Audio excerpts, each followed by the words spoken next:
अयोध्या में भगवान राम का बहुत सुंदरतम मंदिर बन रहा है। अपने आप को ऐसा महसूस कराएंगे कि हम अयोध्या में खड़े होकर अपने राजा, अपने प्रधानमंत्री के पीछे खड़े होकर आरती कार्यक्रम में सम्मिलित हैं। और आप देख लेना, जो कटमुल्ले डर की वजह से, जिन्होंने तलवार के डर से, जिनकी माताओं ने सलवार खोल दी थी, जिन्होंने सलवार पहन ली थी, वे पुनः जनेऊ और शिखा का वर्ण करेंगे, पुनः धोतियां पहनेंगे।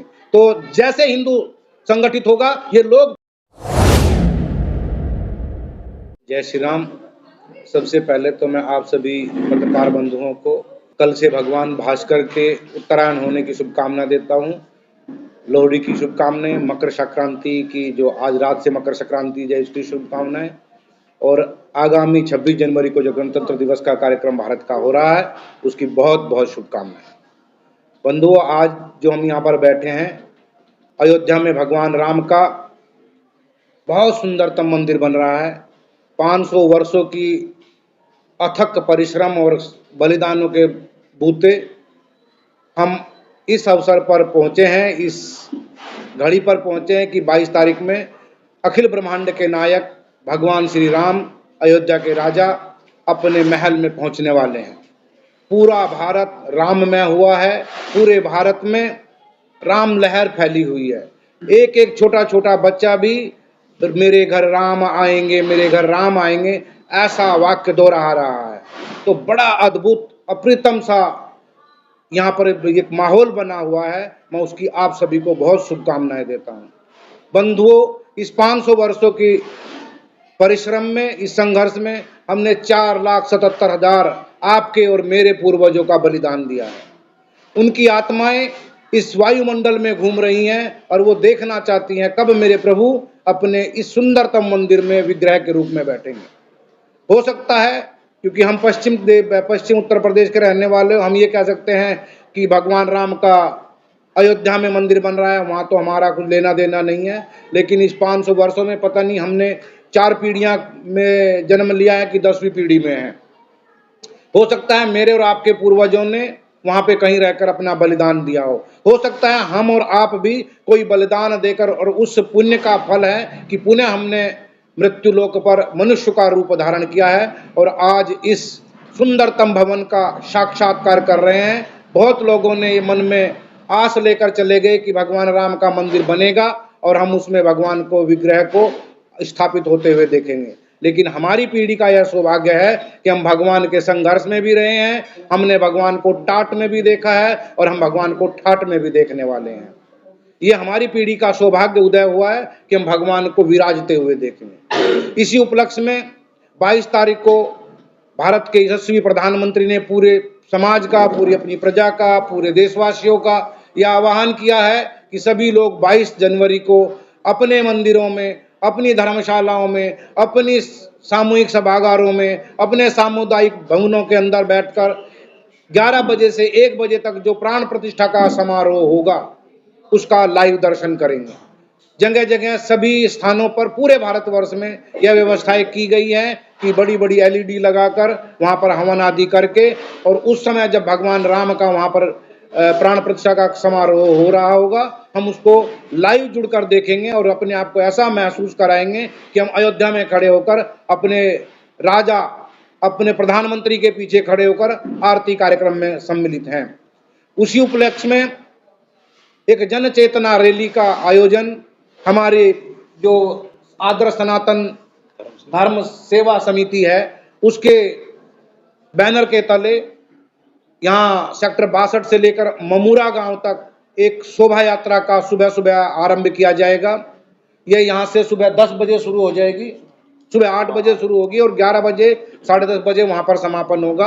और बीच बीच में रास्तों में जल प्रसाद का, जलपान का, भंडारों का बहुत जगह आयोजन किया है। मेरे और आप जैसे समाज के कार्यकर्ताओं ने ये दायित्व लिया है कि जो समाज सेवी, जो धर्म प्रेमी सज्जन, जो राम के प्रियजन इस शोभा यात्रा में पद संचलन कर रहे होंगे, उनको जलपान कराएंगे, उनकी सेवा करेंगे, उनको पुष्प वर्षा आदि का कार्यक्रम रहेगा। बहुत विहंगम दृश्य होगा।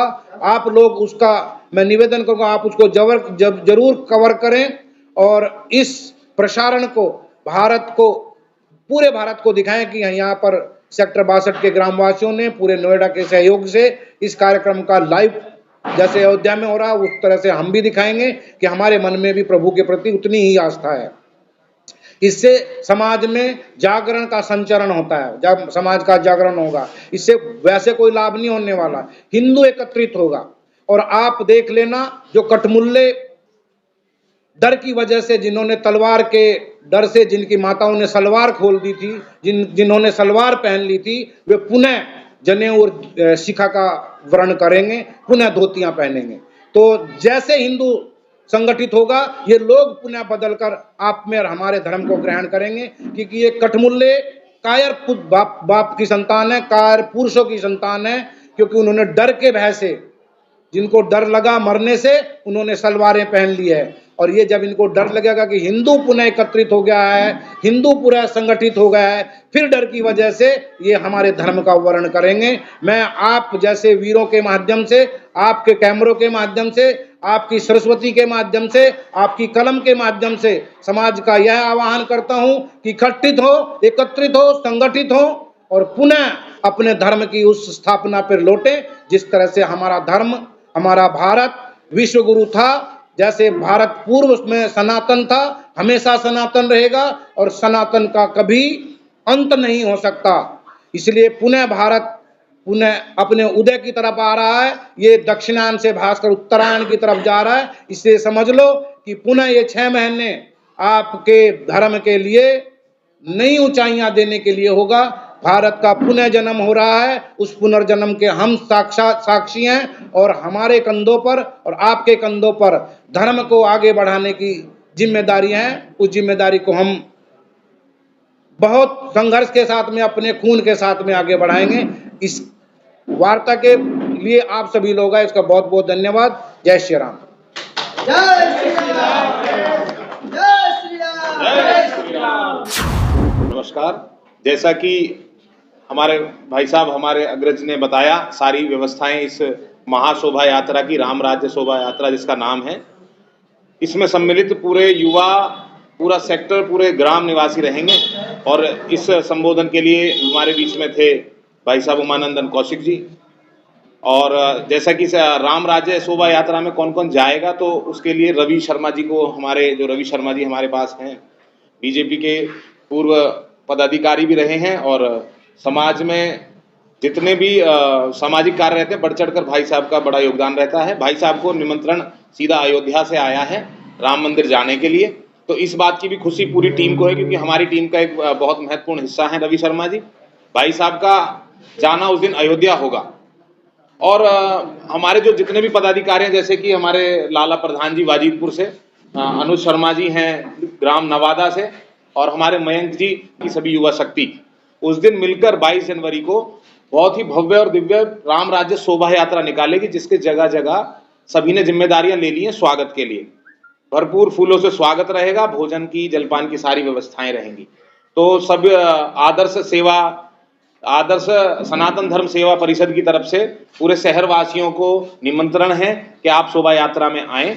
और एक विशेष बात कि हमने इसको थोड़ा डिजिटल कर दिया है, तो जो हमारे ग्रुप हैं उसमें लिंक पड़े हुए हैं, उन लिंक को खोलकर अपने अपने वाहन की जानकारी पहले उस लिंक पे आप हमें दे दें, तभी आपका वाहन उस यात्रा में शामिल हो पाएगा। चाहे आप 4 पहिया से आ रहे हैं या 2 पहिया वाहन से आ रहे हैं, तो उसकी जानकारी उस लिंक में जब आप पहले दे देंगे, तभी उस यात्रा में आप लोग शामिल हो पाएंगे।